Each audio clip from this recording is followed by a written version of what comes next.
আপনার বেশ কিছু দাবি ছিল। আপনার বেশ কিছু আ জোরালো অবস্থান ছিল। আ জুলাই বিপ্লবের সরকার ক্ষমতায়। তো সবকিছু মিলিয়ে গত প্রায় ১ মাসের মানে কি হলো? এবং এই যে চার্জশিট আপনারা গতকাল নারাজি দিলেন, প্রত্যাখ্যান করলেন চার্জশিট। কেন করলেন? একটু যদি আপনার কাছ থেকে একটু বিস্তারিত শুনি যাবে। সেটা হচ্ছে গত ১ মাসের আপনি একটা পরিস্থিতি আমার কাছে জানতে চেয়েছেন। আমি একটু পেছন থেকে আসতে চাই। তাহলে আপনার জন্য এবং দর্শক যারা আছেন তাদের জন্য আমাদের যে বর্তমান অবস্থা সেটা একটু বুঝবা সহজ হবে। প্রথমত আপনারা জানেন যে গত ২৮শে ডিসেম্বর, গত বছরের ২৪ এর ২৮শে ডিসেম্বর শহীদ ওসমান হাদি শাহবাগ থানায় একটা জিডি করছিলেন এবং সেইখানে তিনি বলছেন যে আমাকে বিভিন্ন দেশি-বিদেশি নাম্বার থেকে হত্যার হুমকি দেওয়া হচ্ছে এবং আ দেশি-বিদেশি নাম্বার থেকে হত্যার হুমকি দেয়া হচ্ছে।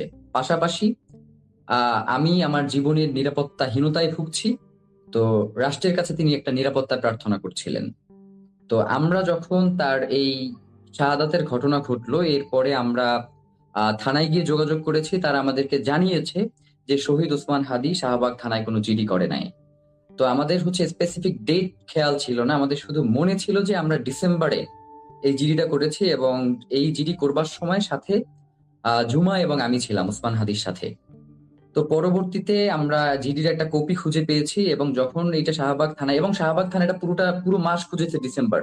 কিন্তু এরপরেও তারা জিডির কোনো কপি পায় নাই। পরবর্তীতে যখন আমরা গিয়ে তাদের কাছে এই জিডির কপিটা দিলাম, তখন তারা স্বীকার করেছেন যে না, শহীদ ওসমান হাদি শাহবাগ থানায় একটা জিডি করেছিলেন। এই যে একটা মানুষকে হত্যা করবার পরেও দায় এড়ানোর যে একটা প্রচেষ্টা, এইটা প্রশাসনের পক্ষ থেকে যে এই গত ১ মাস ধরে চলছে ব্যাপারটা এমন না। এটা শহীদ ওসমান হাদির লড়াইয়ের শুরু থেকেই তারা এইভাবে অসহযোগিতা করছে।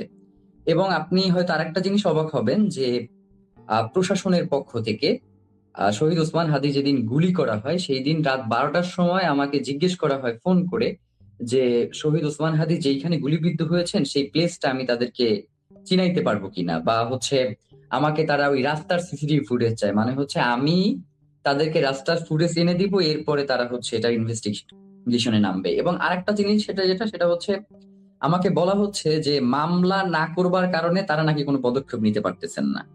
তো এইটা হচ্ছে বর্তমান রাষ্ট্রের আইন শৃঙ্খলা পরিস্থিতির অবস্থা। এবং আমি যে মামলাটা দায়ের করেছি সেই মামলা যিনি আমার কাছ থেকে সিগনেচার নিয়েছেন এবং যারা উপস্থিত ছিলেন তাদের কাছে আমি আমার মামলার একটা কপি চেয়েছিলাম যে আমি যেহেতু বাদী, আমার কাছে তো এজাহারের একটা কপি থাকবে। এখন পর্যন্ত আমাকে মামলার একটা কপি সরবরাহ করা হয় নাই। আমি বারংবার যোগাযোগ করেছি এবং প্রয়োজনে আমি যে তাদের সাথে যোগাযোগ করেছি এর প্রুফ আমি আপনাকে হচ্ছে মেসেঞ্জারে বা হচ্ছে যোগাযোগ মাধ্যমে আমি আপনাকে পাঠাতে পারবো। তো এই যে অসহযোগিতাগুলো, এবং আরেকটা জিনিস খেয়াল করেন যে আসামিদের অবস্থান নিয়ে যে একটা অস্পষ্টতা তৈরি। এই বলছে আসামি বাংলাদেশে রয়েছে, এই বলছে আসামি ভারতে পালিয়ে গেছে, আবার বলছে মেঘালয়ে গেছে। ডিবির মতো একটা সংস্থা সে সংবাদ সম্মেলন করে বলছে যে শহীদ ওসমান হাদির এই খুনের সাথে জড়িত এমন ২ জনকে মেঘালয় পুলিশ গ্রেফতার করেছে। পরবর্তীতে মেঘালয় পুলিশ আবার সংবাদ সম্মেলন করে বলছে যে তারা এই ধরনের কাউকে গ্রেফতার করে নাই। এবং আপনাকে আরেকটা জিনিস আমি জানাতে চাই যে চার্জশিট নিয়ে যে তালবাহানা, আপনারা জানেন যে ১২ তারিখে শহীদ ওসমান হাদির যে চার্জশিট সেটা আদালতে দাখিল হয়েছে। এর পূর্বে আমাদেরকে ডিএমপি কমিশনার এবং সৈয়দ রেজওয়ানা, পরিবেশ যে উপদেষ্টা, উনি আসছিলেন শাহবাগে আমাদের আন্দোলনের সময় এবং ওনারা বলেছেন যে ৭ তারিখের মধ্যে ওনারা চার্জশিট দাখিল করবেন। ওনাদের কাজ হচ্ছে ৯০% হয়ে গেছে, ১০% বাকি আছে। তো এরপরেও আমরা বলেছি যে এটা তো আসলে দীর্ঘ সময়, ১০% এর জন্য তো আপনাদের এত সময় লাগবার কথা না। এরপরেও তদন্তের খাতিরে আমরা হচ্ছে তাদেরকে পূর্ণ সময়টা দিয়েছি। তো এই চার্জশিট তারা হচ্ছে ৬ তারিখে সংবাদ সম্মেলন করে এই চার্জশিটের বিষয়ে তারা একটা সংবাদ সম্মেলন করে এবং সংবাদ সম্মেলনে তারা চার্জশিটটা প্রকাশ করে। কিন্তু এই চার্জশিট প্রকাশের ক্ষেত্রে আমাদের সাথে কোনো ধরনের তারা যোগাযোগ করে নাই। এমনকি আমরা জানতামও না যে ৬ তারিখে এই চার্জশিটের ব্যাপারে সংবাদ সম্মেলন করে আরকি মিডিয়াকে জানানো হবে। তো এই যে অসহযোগিতাগুলো, এবং চার্জশিট দাখিলের পরে ১২ তারিখ যখন আদালতে চার্জশিটটা দাখিল হয় তখন আমরা ইনকিলাব মঞ্চের পুরো টিম আদালতে গিয়েছি। তারা আদালত থেকে বলছে যে চার্জশিট এখন পর্যন্ত এসে পৌঁছায় নাই, আবার ডিবি বলছে যে আমরা চার্জশিট পৌঁছাই দিছি। এইটা করছে তারা মোটামুটি ৪:৩০ পর্যন্ত। এরপরে আমরা বলেছি যে আমরা কোনো খাবারও খাবো না এবং যতক্ষণ পর্যন্ত চার্জশিট আমাদের কাছে হস্তান্তর না করা হবে ততক্ষণ পর্যন্ত আমরা এখান থেকে এক পাও নড়বো না। পরবর্তীতে রাত ১০টা ৪৫ সময় সেই চার্জশিট নিয়ে আমরা হচ্ছে বাসায় ফিরি। তো এই যে সার্বিক যে অসহযোগিতাগুলো করা হয়েছে, এইটাকে কোনোভাবেই মানে গুরুত্বহীন ভাববার কোনো বিষয় না। রাষ্ট্র এক্ষেত্রে পূর্ণ অসহযোগিতা করছে এবং পুরো এই হত্যাকাণ্ডের ঘটনাকে আড়াল করবার জন্য তারা নানান ধরনের প্রচেষ্টা চালিয়ে যাচ্ছে।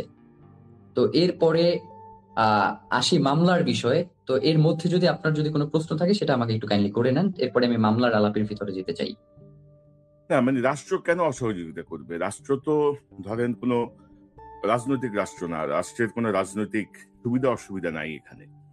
তো রাষ্ট্র ধরেন প্রথমত শরীফ ওসমান হাদির বা বিপ্লবীদের নিরাপত্তা দিতে ব্যর্থ, মানে ওভারঅল একটা টোটাল ফেলিয়ার এই ইউনূস সরকারের, আমি যদি বলি। তো সেটাই কি কারণ মনে করেন, বা রাষ্ট্র কেন ইয়ে করবে না আপনি মনে করছেন?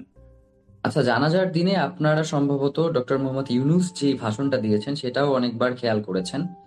তো আমাদের কাছে মনে হয়েছে ডক্টর ইউনূস তার জীবনে কোনো ভাষণে তাকে এতটা অসহায় এবং অসংলগ্ন মনে হয় নাই। তিনি এক কথা তিনবার করে বলছিলেন এবং তিনি বলছিলেন যে আমরা ওসমান হাদিকে ধারণ করতে চাই, কিন্তু একবারের জন্য তিনি ওই ভাষণে বললেন না যে আমরা ওসমান হাদিকে যারা হত্যা করেছে তাদের বিচারটা আমরা নিশ্চিত করব, এইটা আপনাদেরকে কথা দিলাম। মানে রাষ্ট্রের যখন সর্বোচ্চ পদে এই পদের ব্যক্তি যিনি, তার পক্ষ থেকে যখন আর কি শুধুমাত্র ধারণ করবার কথা বলা হয়, বিচারের ব্যাপারে তার কোনো কথা থাকে না, তখন আসলে সেই ক্ষেত্রে একজন সাধারণ জনগণ হিসেবে আসলে রাষ্ট্রের কাছে আমরা কতটা অসহায়, এটা তো আসলে তার বক্তের মধ্য দিয়েই প্রকাশ পায়। যেখানে রাষ্ট্রপ্রধান নিজে অসহায়ত্ব ফিল করতেছে, সেখানে আসলে আমি বা আপনি আসলে সেই রাষ্ট্রের কাছে কতটা গুরুত্বপূর্ণ, এটাও আসলে প্রশ্ন থেকে যায়। তো আপনারা চার্জশিট প্রত্যাখ্যান করলেন কেন? চার্জশিটে কি পেয়েছেন আচ্ছা, আপনারা? চার্জশিটের ক্ষেত্রে যেটা আপনার চার্জশিটটাকে পুরোটা দেখানো হয়েছে একটা সাধারণ খুন হিসেবে। মানে রাস্তাঘাটে যে বিভিন্ন ধরনের কোন্দলের মধ্যে যে খুনগুলো হয় না, এমন একটা খুন হিসেবে এই চার্জশিটটা প্রত্যয় করা হয়েছে। এখানে বলা হয়েছে যে শহীদ ওসমান হাদি আওয়ামী লীগের বিপক্ষে মাঝে মধ্যে যে বক্তব্যগুলো দিতেন, যার কারণে তারা ক্ষিপ্ত হয়ে এই হত্যাকাণ্ডের মতো ঘটনা ঘটিয়েছে। এবং তারা এই মামলায় যাকে গুলির ইন্ধনদাতা হিসেবে নিয়ে এসেছেন, যে বাপ্পি ওয়ার্ড কমিশনার, পুরো চার্জশিটে এই ওয়ার্ড কমিশনারের সাথে যারা খুন করেছে তাদের তো একটা যোগসূত্র থাকবে। কোন ধরনের যোগসূত্র তারা এই চার্জশিটে দেখাতে পারে নাই। মানে একদম ধরে এনে একটা কলা গাছকে এই চার্জশিটের মধ্যে বসিয়ে দেওয়া হয়েছে। এরপরে আপনাকে আরেকটা জিনিস আমরা ইনফর্ম করতে চাই, সেটা হচ্ছে আপনার এই যে শত কোটি টাকার একটা লেনদেন হয়েছে, টাকার কথা তারা উল্লেখ করেছে, কিন্তু কোন পারপাসে কি ইস্যুতে এই টাকার লেনদেন হয়েছে, কারা তাদেরকে এই টাকা পয়সাগুলো দিল, এবং এই যে এই চেকগুলোর আসলে রহস্যটা কি, মানে কোন প্রক্রিয়ার মধ্য দিয়ে তার কাছে এত শত কোটি টাকার চেক আসলো, এর কোনো ব্যাখ্যা তদন্ত এর মধ্যে নাই। মানে এটা পুরোপুরি এই ইসের মধ্যে এড়িয়ে যাওয়া হয়েছে। এবং আরেকটা জিনিস, যেটা ঘটনার সূত্রপাতটা করাই হয়েছে হচ্ছে ফয়সাল করিম মাসুদকে দিয়ে। মানে এর পূর্বে এই খুনের কারা পরিকল্পনা করেছে, কারা এই খুন করতে সহায়তা করেছে, এবং পরবর্তীতে খুনিদেরকে কারা সেফ এক্সিট দিয়েছে, এর কোনো সুষ্ঠু প্রতিবেদন এই চার্জশিটের মধ্যে নাই। তো আমরা ইনকিলাব মঞ্চের পক্ষ থেকে, এবং আরেকটা জিনিস যেটা, সেটা হচ্ছে কবিরের যে কানেকশনটা, এখানে মামলার একজন অন্যতম আসামি যে কবির, যিনি গ্রেফতার আছেন, তাকে শুধু খুনি প্রক্রিয়ায় জড়িত থাকার ব্যাপারে গ্রেফতার করা হয়েছে, অথচ এই কবির কিন্তু আমাদের ইনকিলাব কালচারাল সেন্টারেও এসেছেন এবং তাকে এই প্ল্যানের কোনোভাবেই অংশ করা হয় নাই। তো এটাকেও আমরা প্রচন্ড সন্দেহের চোখে দেখি যে তাদেরকেও একটা আড়াল করবার একটা প্রচেষ্টা করা হয়েছে। আবার আরেকটা জিনিস আপনি দেখেন, ফিলিপের যেই দুইজন সহযোগীর কথা বলা হচ্ছে, যাদেরকে পুলিশ গ্রেফতার করেছে, এখন পর্যন্ত এই সহযোগীদের কাছ থেকে কোনো ধরনের তথ্য তারা বের করতে পারে না যে এই আসামি দেশে আছে নাকি বিদেশে পালিয়ে গেছে। পুরো চার্জশিটটাতে। এবং আরেকটা জিনিস যেটা, এই যে সামিহা, ফয়সাল করিম মাসুদের যে স্ত্রী, এই সামিহার সাথে যে সিঙ্গাপুরে যে জাহাঙ্গীর কবির মাধ্যমে জাহাঙ্গীর কবির নানকের যে একটা বৈঠক হয়েছে এই খুনির, এই পুরো প্রক্রিয়াটা তারা এড়ায় গেছে। এবং আরেকটা জিনিস যেটা সব থেকে গুরুত্বপূর্ণ, আপনি জানেন যে 12 তারিখে ওবায়দুল কাদের, এই যে আওয়ামী লীগের অন্যতম শীর্ষ সন্ত্রাসী যে ওবায়দুল কাদের, তার চার্জশিট দাখিল হওয়ার কথা ছিল আদালতে 12 তারিখ। তো এই চার্জশিটের 1 নাম্বার সাক্ষী ছিলেন শহীদ ওসমান হাদি।